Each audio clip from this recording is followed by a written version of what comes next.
Hey, video 3. And today, or I guess now, I don't know how many of these you're going to watch in a row, um, we'll answer, or well, start to answer, how do religions evolve over time? So, first thing you're going to do, you're going to go ahead, you're going to make sure you've got that cheat sheet open, right? In fact, you know what I like to do, especially when I'm like just binging a bunch of these lessons all at once, is to go back and make sure that I'm preparing for that test. Because whatever exam there is, that's what you're up to, right? So, hey, let's go ahead and take a look at that real fast. What? Escape. Don't fail me now. Haha, I've escaped. All right, cool. So, pop over to the Schoology. Boom, here's the self-guided comparative religion unit. And you know where we should look? Right up here. See, this is the assignment sheet, but if you remember from day one, the rollout, it's also got like a whole list of everything that'll be on the test. So let's go ahead, scroll down. Ugh, what an incredibly useless mechanic. Yeah, so I like that thing, by the way. Now that's fitted. Fantastic. All right, let's see. So we're on 3, shamanism, animism, the evolution of religions. Study guide for quiz. Right. So we haven't directly studied any modern faiths yet, their holy texts, their holidays, their symbols, their places of worship, their afterlife, if yes, what kind. But we have walked through so far internal diversity. And today we're going to talk right on through the evolution of religion, monotheism and polytheism, and shamanism and animism. All of these are on the test. What I would do if I was you, and we'll go ahead and copy and paste those bad boys, or better yet, honestly, just type them up at the bottom, right? Pop over to your study guide and cheat sheet right here where you left off. Would be a great place to just drop in shamanism, animism. What are these things? How do religions evolve? Yeah, I've got a few charts for you and a couple of readings also in the folder today. But before that, let's go ahead and start the talk, yeah? All right. Blah, blah, blah. Boom. Bigify. All right. Cool. So, first things first. Let's look over the evolution of religion chart. I'll move me so you can see it better. Okay. So, the first thing that usually everybody talks about is how complicated the chart is, right? There's kind of a lot here. But honestly, this is the simplified chart. Like, yeah, I mean, it does definitely start us off with. We have to go all the way to the bottom for this, because this is actually where we're going to start today. Animism, shamanism, like coming up. We'll get to things like that are more modern later. And how, eventually get to the Proto-European religions, right? The Arabian religions, the Abrahamic faiths are all in here, the Canaanite religions, the Vedic traditions. All of these things come from somewhere. And this is a really nice tree. It's all like arranged geographically. It's pretty easy to find your way around on. The colors super work. But here's the bag. This one's actually so simplified that as a scholarly tool, You guys want to see the complicated one? Don't worry, I left you both. So this is the simplified one. And that's the complicated one. See, the thing is that, like, the diversity of religions can be, like, really astronomically huge, especially depending on how specific you actually want to get about these, right? So, each one of these very tiny little lines represents a different faith out of that tradition. Now then, this file is huge. Warning, when you go click on it later, it's like 6,000 by 4,000 or something. So, warning, massive. But yeah, it's sorted actually in a really similar way to that first chart, right? Colors, major religions. This one gets into the weeds a little bit. And that really, it just kind of goes to show you that not only are there many different religions, but there's a diversity of faiths, right? Like, all of these are forms of Taoism and Taoism. Yeah, so that's massive. All right, but today though, we're not talking about the branches and the twigs on the tree. We're actually talking about the trunk, like the root of it, the heart of it, where this all started. So when we study world religion, finding a spot for me, it's very difficult. All right. We usually stick to like kind of the top of the charts, I guess. So here are the most current numbers I could find. Now then, they're from like 2014, and sadly I can't find anything newer. But whatever, right? So go ahead, take a second and look over this chart. It tells you like the current number of adherents. An adherent is a person that believes in a religion. They adhere to it. All right, cool. Look down. Are there any numbers that you're surprised by? Which ones? Why? I'll give you a minute. Go ahead and pause me. And we're back. All right. So we actually won't study all of these on this list, not all of them on that chart, not all of them on the massive chart. In fact, we'll mostly stick to these. I chose these, well, I have a whole department, but we chose these because they're influential on either a historical, or a world, or an American, or honestly, just a Seattle stage. Like, some of the faiths we'll talk about are really small, but they're very common here.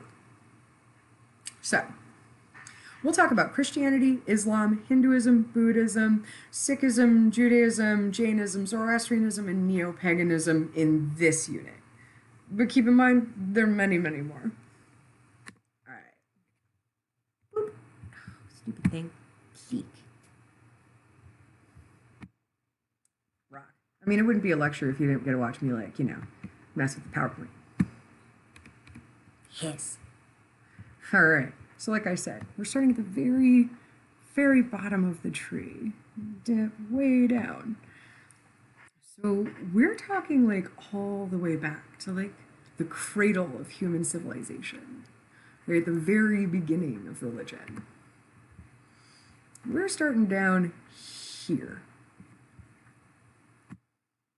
In fact, this, the animism of the natives of Australia, like, you actually get an Aboriginal story and a Khoisan story at the end today in your reading. So, fancy. Rock. Let's talk about animism and shamanism. All right. So, when humans first became religious is actually unknown, but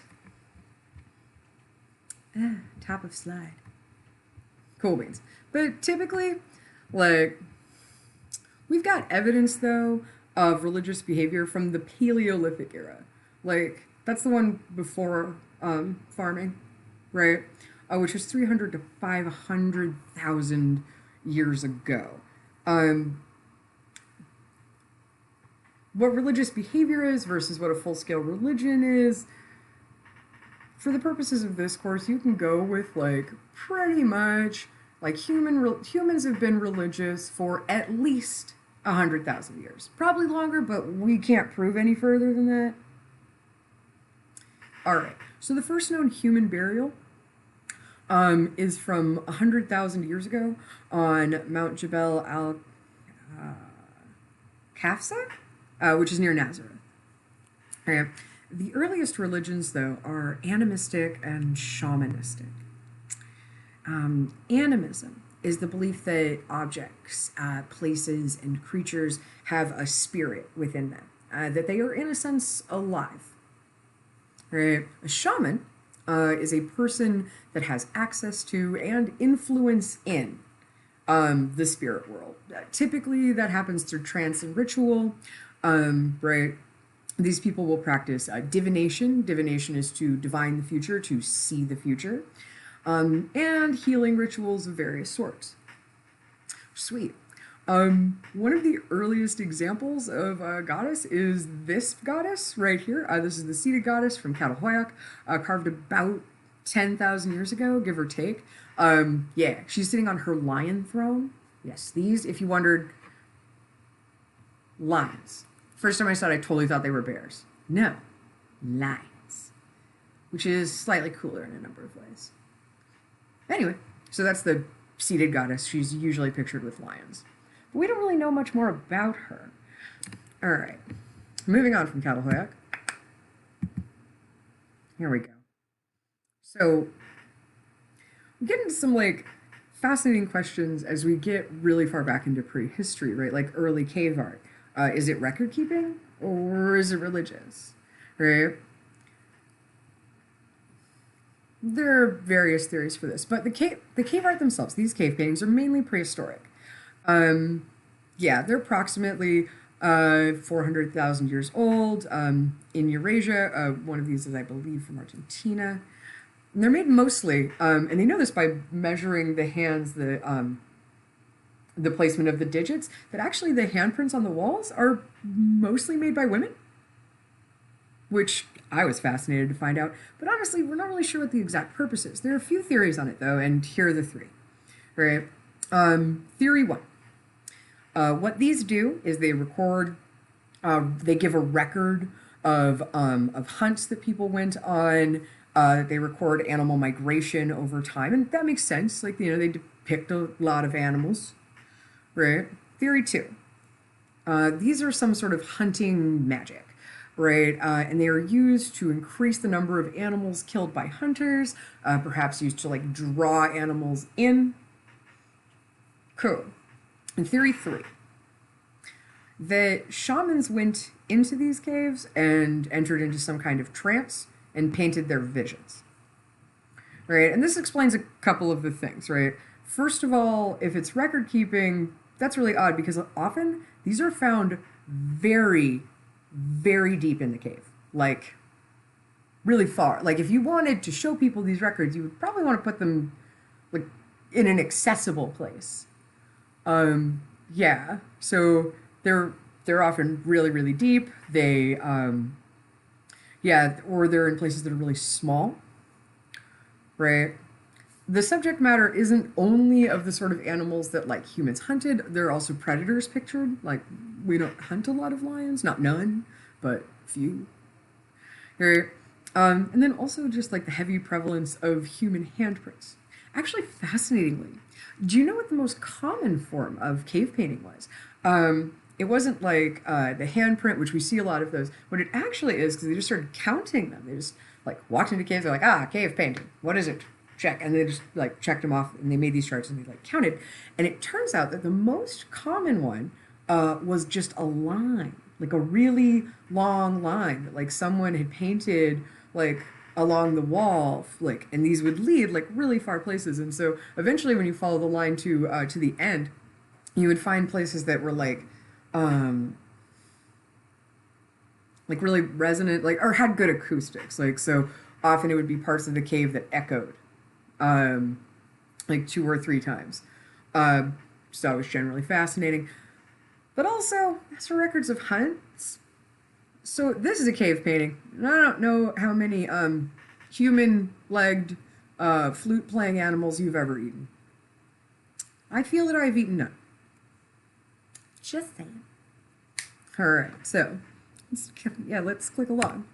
Okay, so just so you don't think that like shamanism and animism are things that like only exist in some sort of ancient past, here are some examples of, well, modern animists and shamans. We'll start like over here and just move clockwise.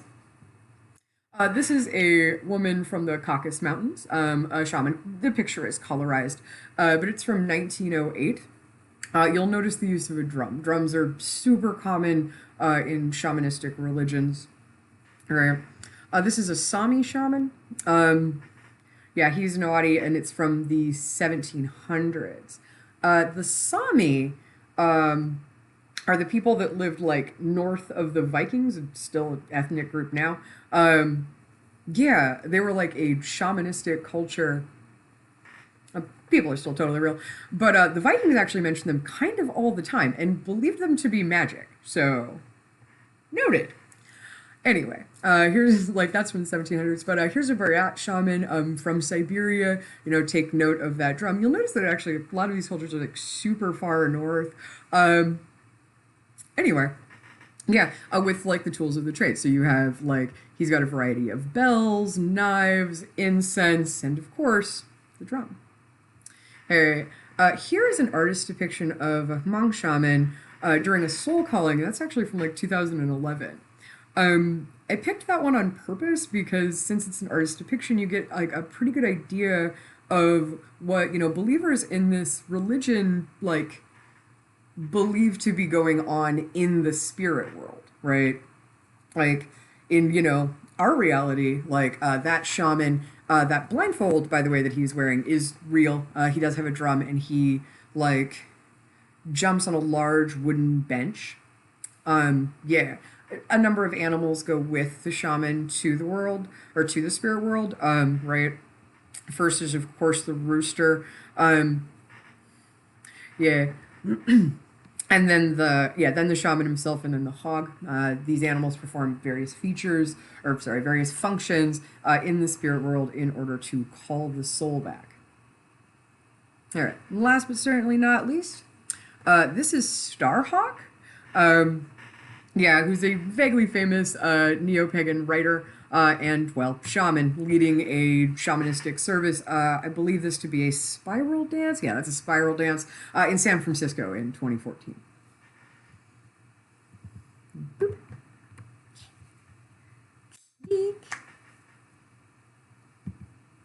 Sweet. All right. Fantastic. We've gotten all the way out to your reading. There are two. They're actually both from the first chapter of Strayer. I mean, how often in your history book have we ever been in chapter 1? Well, dang, dude, that's kind of how old this is. So there are two readings. Just scroll down. Page 30 and 32 is a story from the Dreamtime. It's an Aboriginal tale. And yeah, it's page 32 of the PDF on Strayer, or on Schoology. Chapter 1, Strayer. Reading 2 is a healing ritual that begins on page 28. Cool. When you get finished with those, go ahead and look through the evolutionary tree of religion. Right? You can use it a little bit to like to fill in some of your chart, but honestly, it's mostly there for for curiosity and kind of knowing how stuff came all together. Mostly, I would go with the simplified tree, but if you are curious and also have the ability to look at very large image files, check out the complicated one. It's pretty fascinating. Anyway, I'll see you guys for Lecture 4, Vedic Traditions. Laters!